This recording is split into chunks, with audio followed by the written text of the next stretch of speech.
like I was saying, Famous Amos cookies, okay?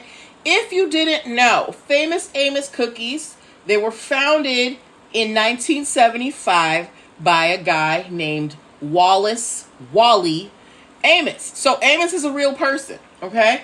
And it was his aunt's cookie recipe, and, you know, it became a sensation. You know, you can find Famous Amos cookies anywhere. Somebody tell me right now in the comments, when's the last time you had some Famous Amos cookies? Or the last time you've seen them? You may not have purchased them, but when's the last time you saw some Famous Amos cookies, right? Here's the thing. Famous Amos was started by Wallace Amos, but it no longer belongs to him, okay? Because Wally, he made poor business decisions. He basically ruined his business, and he lost control of his company in the mid-'80s. Ladies and gentlemen, I tell you guys all the time, you saw him 2 weeks ago at the corner store, like, well, the person who originated the Famous Amos name, because they did not take care of their business the way that they should, Wallace ended up losing his business. He lost control of the business, and he lost control of the name Famous Amos, right? So after he was pushed out of the company, the cookie company that he started, he tried to start another cookie company. He called it Wally Amos Presents, and the company that he started sued him for trademark infringement and prevented him from using his own name and own face on a product that he started.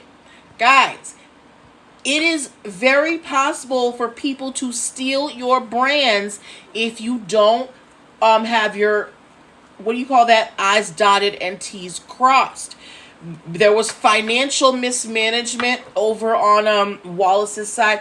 I don't know if you guys remember this story that was in the news. You guys remember Pinky from Slutty Vegan, and she lost control of her company for a while. She had to file bankruptcy, and she basically said, you know, she didn't know where the money was going. She didn't know what was going on in her own business. So much so that she had to restructure, and she lost control of her own company for a while, right? So same thing happened to Wally.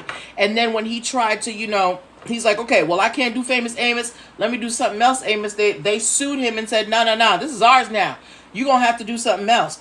Another example. I don't know if you remember, well, not if you remember, but Rick Ross, okay? The rapper, his stage name is the real name of a gentleman who spent several years in prison, and he was a big you know, narcotics provider, seller, things like that. And Rick Ross, the rapper, because he went and trademarked the name before Rick Ross, the guy who was incarcerated, the actual Rick Ross, the man who the rapper has, you know, based his stage persona on, cannot use his own name when it comes to entertainment. Isn't that crazy? It's crazy. But yeah, so same thing with Wally, okay? So he couldn't do Wally Amos Presents.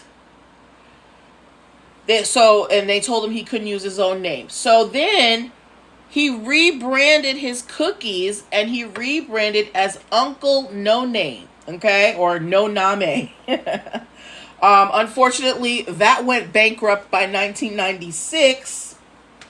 Then in 1999, under I guess Keebler at the time owned the trademarks and owned the Famous Amos everything. So they brought him on. They brought on the originator of the Famous Amos recipe, brought him on as a spokesperson. Okay.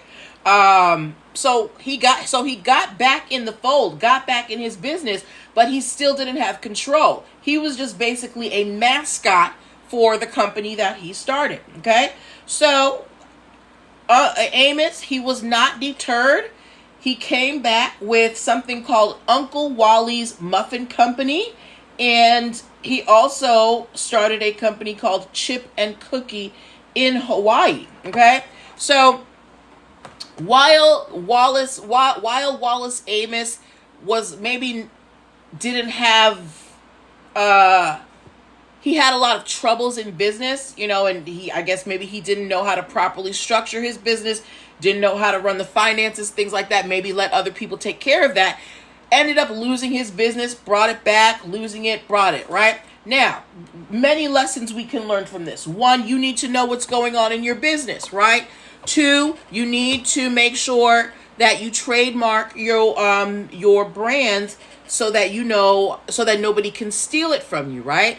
And another lesson we can learn from this is that while people can steal, while people can steal one part of your idea, they cannot steal your originality, right? You as a business owner, while there may be other people who can do what you do, there's no one who can do it the way that you do, right? So if people are copying you, cool. You know what? Copy away. Now, that doesn't mean don't go after them if they're stealing your intellectual property. Absolutely go after them. But understand that those people, they can't make a move till you make a move, right?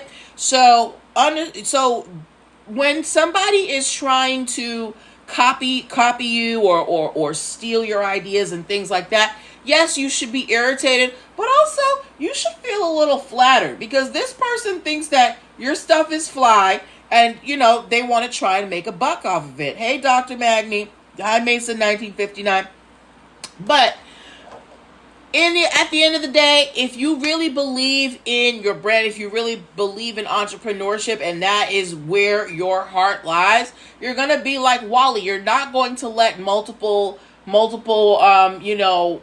obstacles deter you. He lost use of his name. He was run out of his own company. He was hired back as a mascot, but he still was like, I want my own thing. He started his own brands, and he left with a very colorful legacy, right? Wallace Amos. He also wrote a couple of books called Man with No Name and the Famous Amos Story. And both of those books, he shares business wisdom and advocates for literacy and Black entrepreneurship. Okay. Now, these are things that I'm very passionate about. People understanding business terms, understanding how to run a business, and entrepreneurship, not just Black entrepreneurship for all, but yes, my POCs, this country's going crazy. We need to figure something out for ourselves, right?